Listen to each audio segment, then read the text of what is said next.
Wow, nire-revive ng mga taga-Zion panghapon ang pagpalakpak pag i-introduce ang pastor, di ba? Thank you very much and praise the Lord sa bawat isa sa inyo who decided na mag-worship sa hapon na to. Alam ko ang Panginoon ay may nilalaan na pagpapala sa bawat isa sa atin as we continue to talk about this very important topic. This very common problem. Discouragement. Sino po sa inyo na-discourage na minsan sa kanyang buhay? Of course. Yung natuksokan tumigil, ayoko na, hindi na ako magpapatuloy, hindi ko nagagawin ito. Di ba?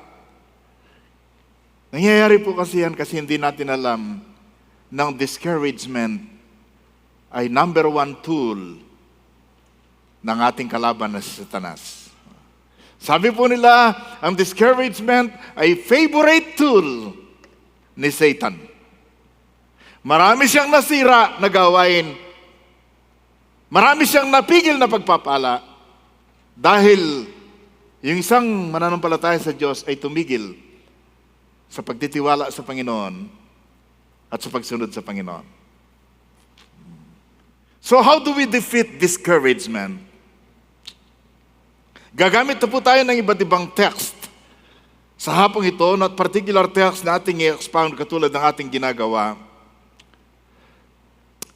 Pero alam po ba niyo sa Biblia, katulad ninyo, katulad ko, ay maraming mga taong nag-suffer dahil sa discouragement, panlulupaypay, pinanghinaan ng loob, hindi nagpatuloy, nag-quit sa laban. Kaya minsan hindi mo na sila makita kung nasaan mainit ang laban. Titingnan lang natin ngayon ang more ways to defeat discouragement. Kasi nung nakaraan, meron tayong tiningnan na apat. Ngayon, gusto kong tingnan natin, bago tayo magsimula ng bagong series next month, ay gusto kong tingnan natin ng ilang paraan pa para itong problema ito ay talagang malabanan natin at mapagtagumpayan natin. How can we defeat discouragement? Tatlo po. Bibigay ko na sa inyo ang ahead of time, ang kwan. Una po, kailangan natin ng dependence on the grace of God. Okay? Dependence on the grace of God. And then pangalawa, kailangan natin ng devotion to the greatness of God.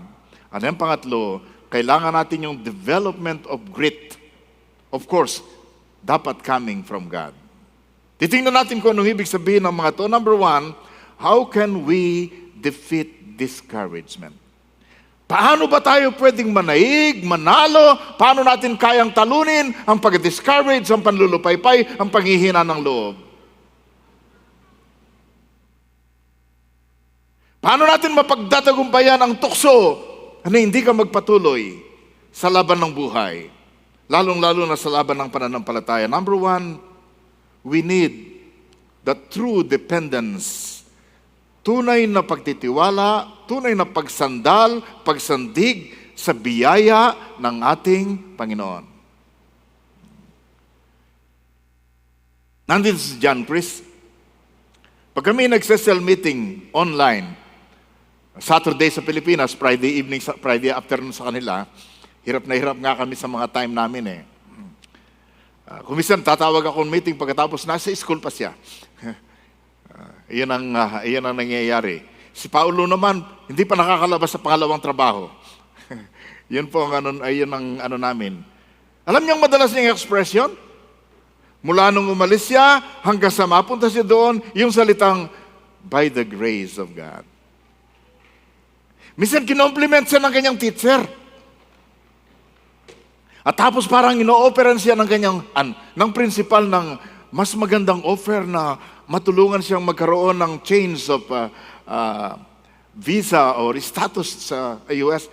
Ang sagot niya, yes po, by the grace of God. Ang sabi ng kanyang teacher, ang kanyang principal, I don't know about the grace of God, but I sure want to work on this. Alam niyo naman sa kanya, they don't depend on the grace of God. They depend on what man can do. Pero yun ang ating bintaha eh. Yun ang ating advantage, di ba? Sapagkat ang pananampalataya mula sa salita ng Diyos, ang pananampalataya ng mga anak ng Diyos, ay nandyan tayo dahil sa biyaya ng Panginoon. Grace. Ano po yung grace? Yung merit, yung favor na hindi naman natin deserve. Pero ibinigay niya. Regalo sa atin eh. Kung mapapansin nyo, nakadepend tayo sa grace sa ilang mga bagay sa ating buhay. Una, we are saved by the grace of God.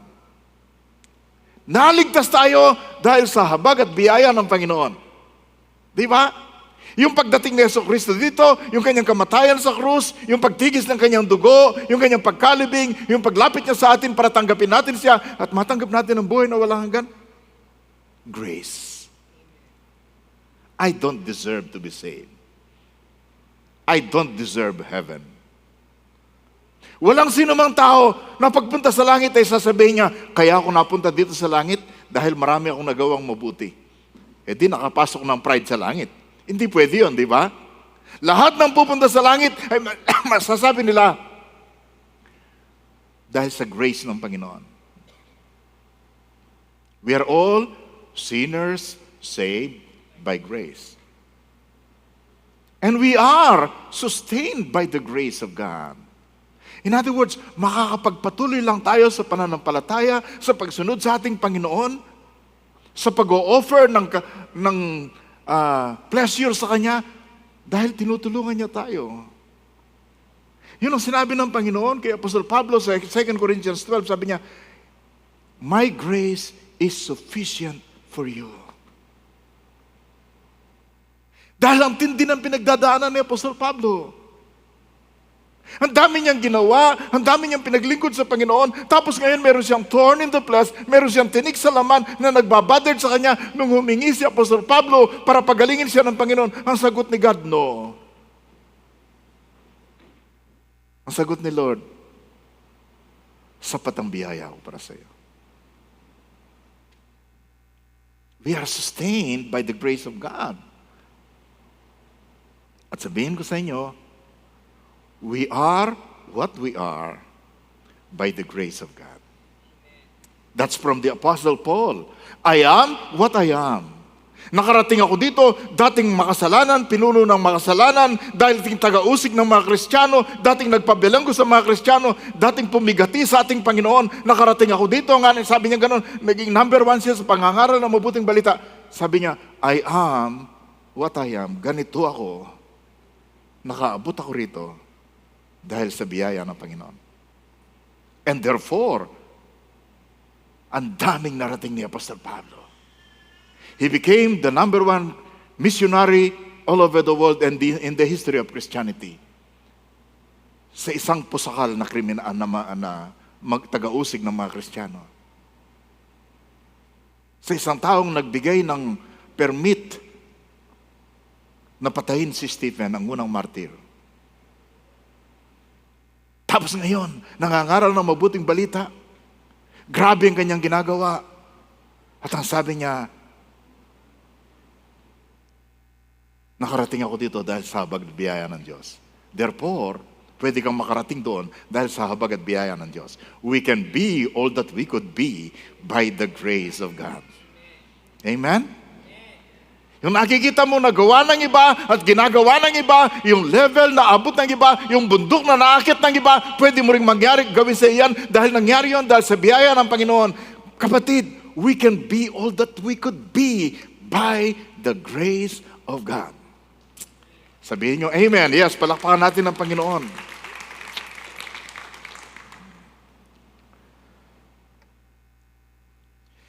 Pag pinag-uusapan po ang grace sa Bible, mahirap maghanap ng kapantay na word.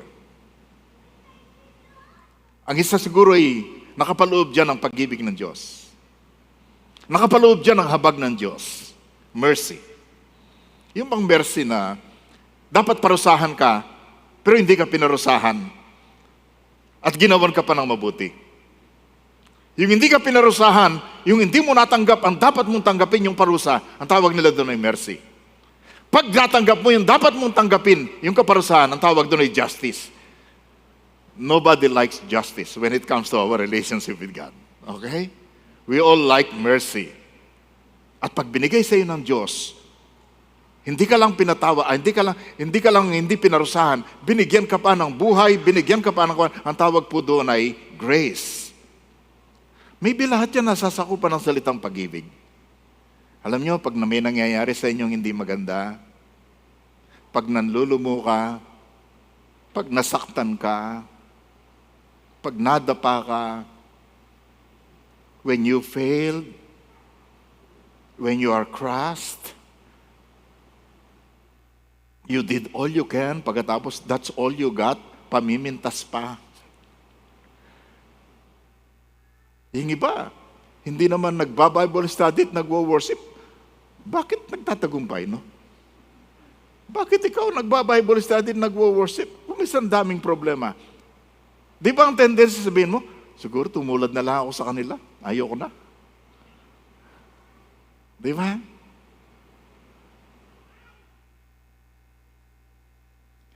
Nung malapit nang mamatay si Apostol Pablo sa kanyang huling sulat, meron siya sabi niya, huwag niyong kalilimutan, remember Jesus Christ.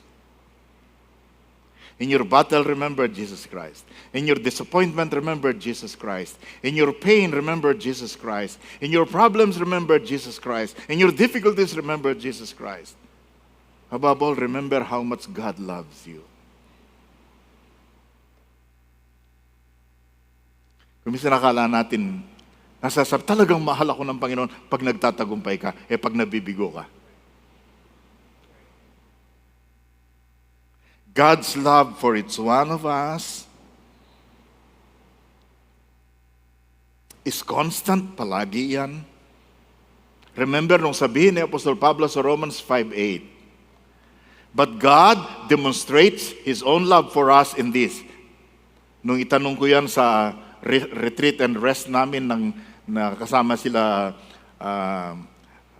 Guilliere, bigla niyang ni-recite ang Romans 5:8. Sabi ko, baka kung hindi alam ng ibang mga kaibigan natin, baka ma-recite Romans 6:23, ano? Romans 5:8. But God demonstrates His own love for us in this, while we were still sinners, Christ died for us. Minahal ka ng Diyos nung hindi ka pa ayos. Minahal ka ng Diyos nung makasalanan ka pa. Minahal ka ng Diyos nung hindi mo pa siya pinapansin.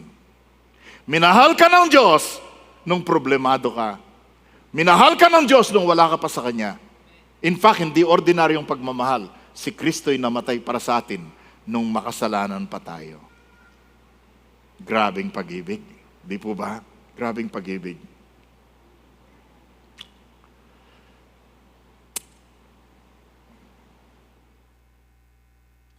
Maraming mga Kristiyano, ang minsan nakakalimutan nila na mahal sila ng Panginoon sa lahat ng panahon. Na mahal ka ng Panginoon pag mabuti ang iyong ginagawa.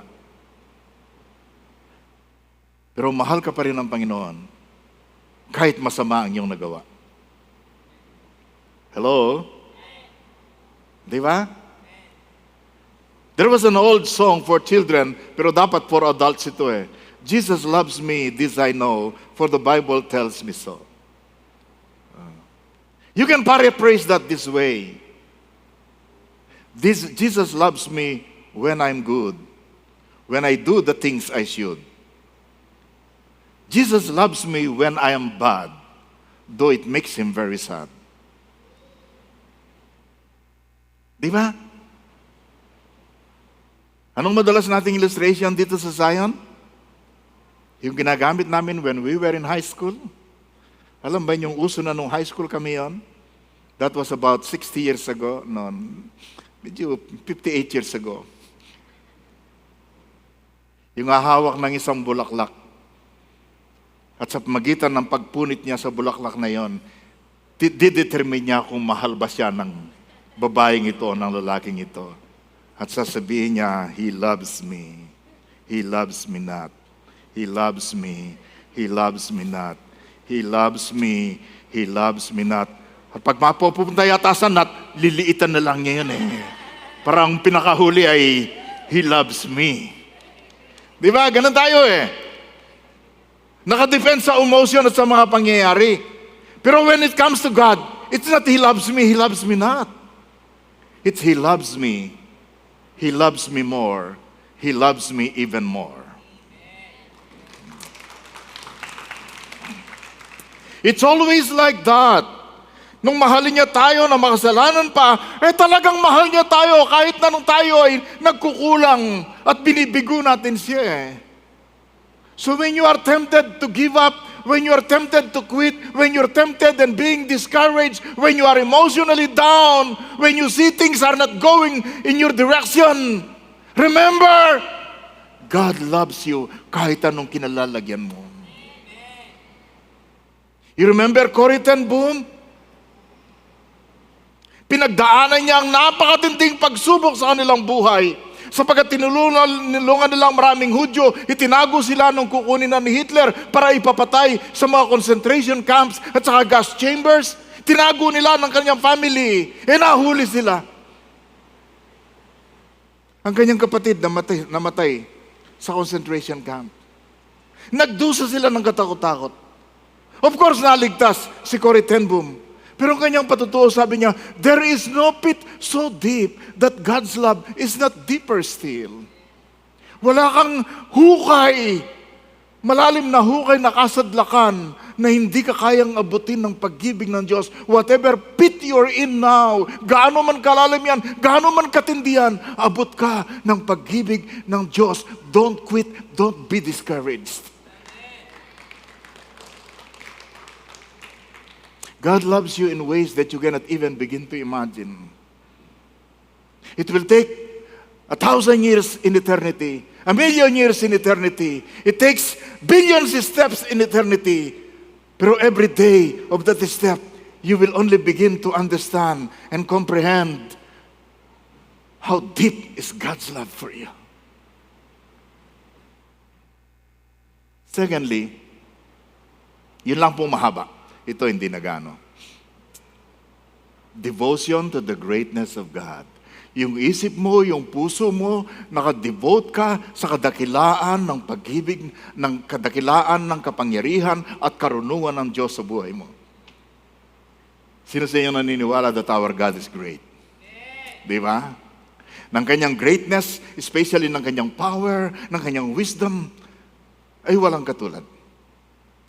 Ang Diyos na nagsabi, nung wala pang nalikha, let there be light, sa magitan lamang ng isang word, at lahat ng mga buntala, mga galaxy, mga planet, sa mga galaxy lumitaw, only by the power of His word.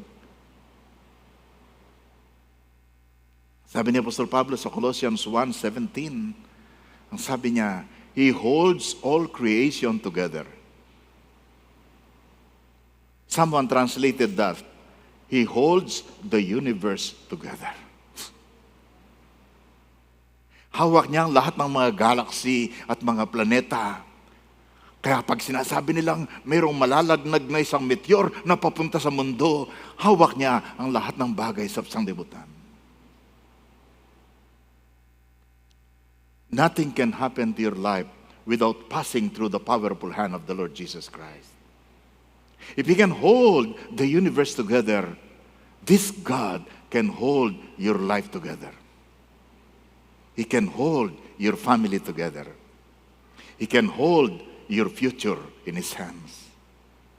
He is all-powerful. He is so great. Nothing can compare to the power of God. In the midst of your disappointment, in the midst of your pain, in the midst of your grief, in the midst of your discouragement, remember, the all-powerful Lord Jesus is holding your life in His hand. He is holding your life in His hand.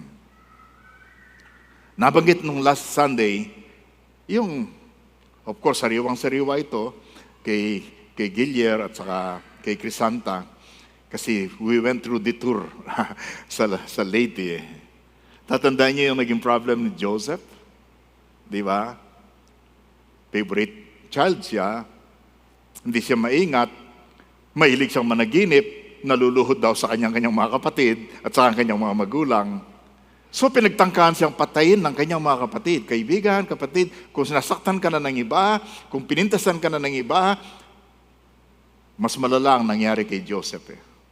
Kapatid niya, binalak siyang patayin. Nagtagumpay, huwag nating patayin. Pagkaperahan natin, ibinenta sa mga Midianites.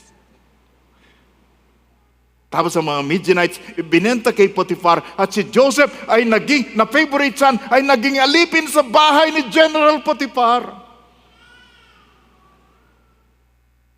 Pero nagtagumpay siya doon, sinamahan ng Panginoon. At nung nandun siya, nagtatagumpay na, eto, pumasok na naman si Satanas, sinikap siyang tuksuin ng asawa ni Mrs. Potiphar. At pinagbintangan siya nung hindi nagtagumpay, si Joseph na bilanggo. At sa gitna ng bilangguan, nagustuhan siya ng warden, in-appoint siyang assistant. Tapos may tinulungan siya sa bilangguan. Ang sabi niya, mga taga-palasyo, sabi niya, pag nakabalik na kayo sa hari, sabi nga nun, pwede bang alalahanin naman ninyo ako? Speak good words about me. Nakalimutan siya 2 years. 17 years old, nung ibenta siya. Siguro kung kayo sasabihin niyo, ay hindi na ako maniniwala kay God. I cannot believe that my family can do this to me. I quit, I give up.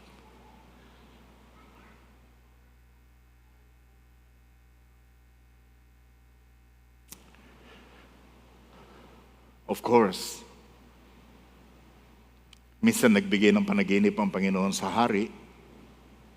Tapos naalala nung nakalimot sa kanya na butler, pinadala siya sa palasyo, dating tinanggal ang kanyang damit bilangguan at tapos dinamit siyang bagay sa harap ng hari at pagkatapos sinabihan niyang hari, naku po, ganito ang ibig sabihin ng inyong panaginip, 7 years of abundance and then 7 years of famine. Kailangan gawin ninyo during the 7 years of abundance, mag-imbak kayo ng katakot-takot na mga pagkain para maihanda kayo sa famine. Sabi ng hari, sino bang magaling na pwede nating kunin na maisayos ang lahat ng ito?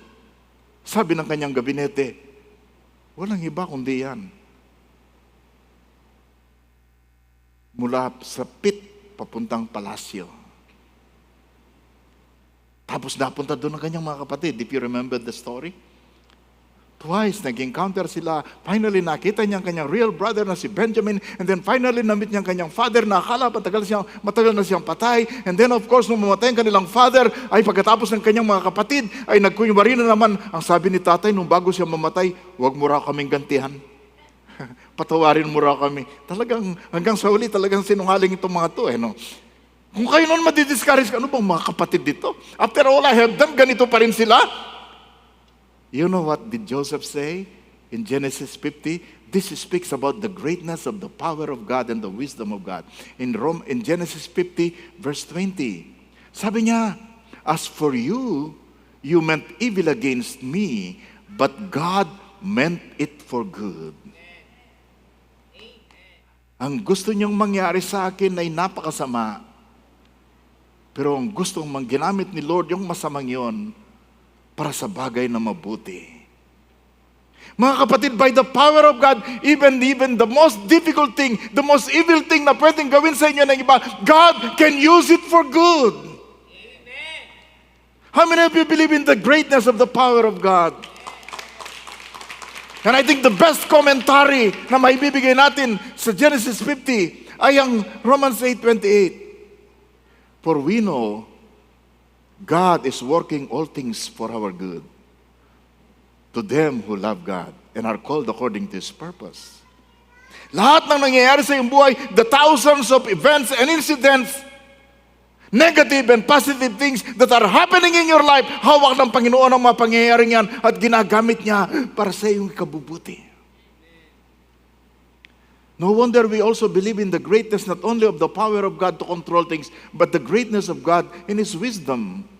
Ang sabi sa Isaiah 55, sa 8 and 9, ang sabi ng Isaiah 55, for my thoughts are not your thoughts. Help me read this one. Want to read? For my thoughts are not your thoughts, nor are your ways my ways, declares the Lord. For as the heavens are higher than the earth, so are my ways higher than your ways, and my thoughts than your thoughts. Kung gaano kataas ang langit sa lupa, ay ganun kataas ang karunungan ko kaysa inyong karunungan. Ang paraan ko ay higit na dakila at mataas kaysa sa inyong pamamaraan. Sino sa inyong handang pagtiwalaan ng Panginoon sa kanyang paraan at sa kanyang kalooban? Di ba? Di ba favorite ninyo? Trust in the Lord with all your heart. This is the reason. Pag samasamahin man natin yung lahat ng naging cum laude at magna cum laude at summa cum laude, lahat ng mga PhDs natin, pag samasamahin mo man 1,000,000 yan, wala pa rin ipapantay sa karunungan ng ating Diyos.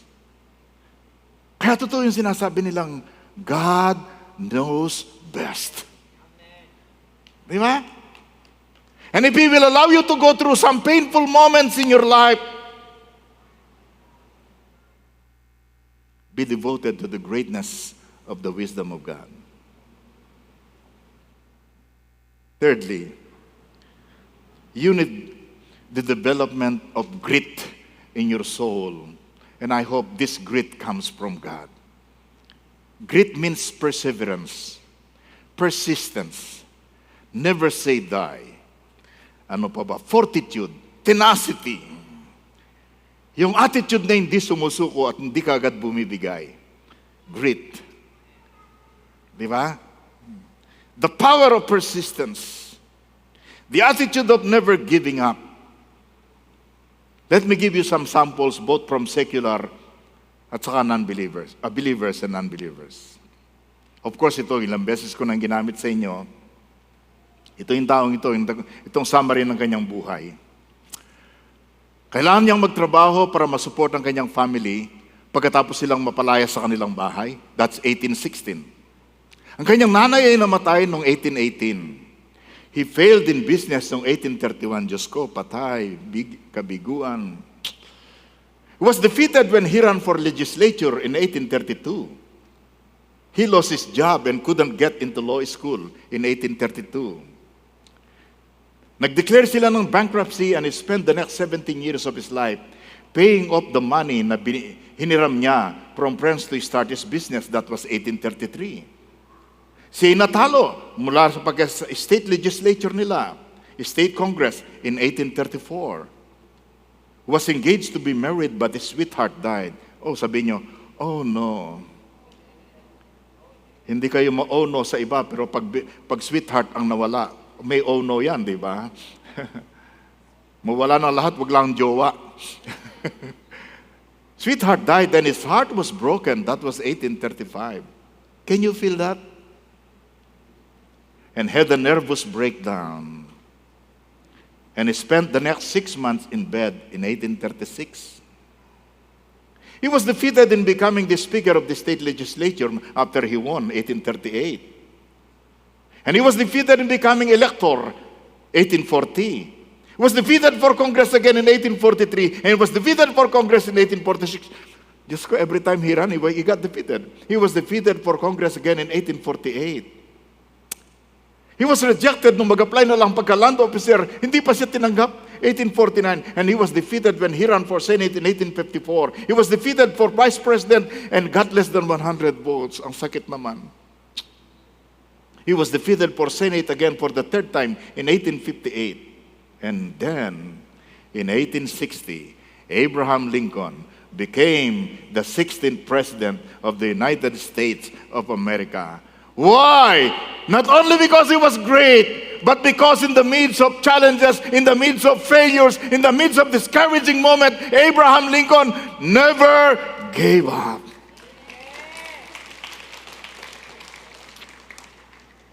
That's the power of grit and persistence. This one, medyo familiar din kayo rito. Second sample. Yan na ba yan? Oh, this is Thomas Alva Edison, okay? Thomas Alva Edison. You know him, the inventor of the light bulb. For many years, nakalampara lang ang mga tao. Then, nung nagagamit ng electricity, nag-experiment siya, pwede ba naman sabing ka magka-light bulb tayo sa mga bahay? Sabi niya, 3,000 experiments. At walang nangyari. Hindi ko alam kung alin ito. Reporter ba nagsabi sa kanya o assistant, sabi niya, Sir, This is the 600th time na nabigo ka. Parang gusto sabihin ng kanyang assistant, give up. Oh no, sabi niya, hindi tayo nabigo. Nalaman lang natin that there are 600 ways not to do it. How? The guy never gave up, and then one day, because he continued, light shone on the bulb, and there is light all over the world because of that. Someone never gave up, di ba? How many of you are thankful na merong hindi sumusuko kagad? Actually, hindi ka agad. Talagang hindi sumuko, di ba? And this one, at age 17, she was rejected from college. Sabi niyo, Pastor, puro naman kabiguan yan.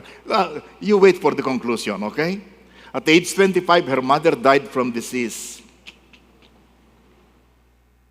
At age 26, she moved to Portugal to teach English. At age 27, she got married. Her husband abused her. Inabuso siya. Battered wife siya. Despite this, her daughter was born.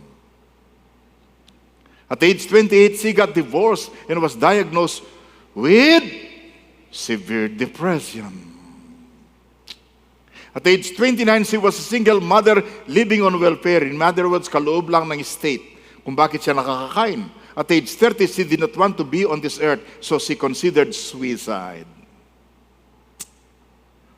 Continue. At age 31, she finally published her first book.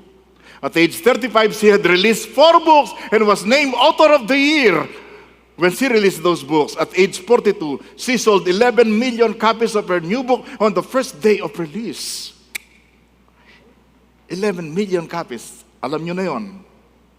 Today, Harry Potter is a global brand worth more than $15 billion. The name of the author is J.K. Rowling.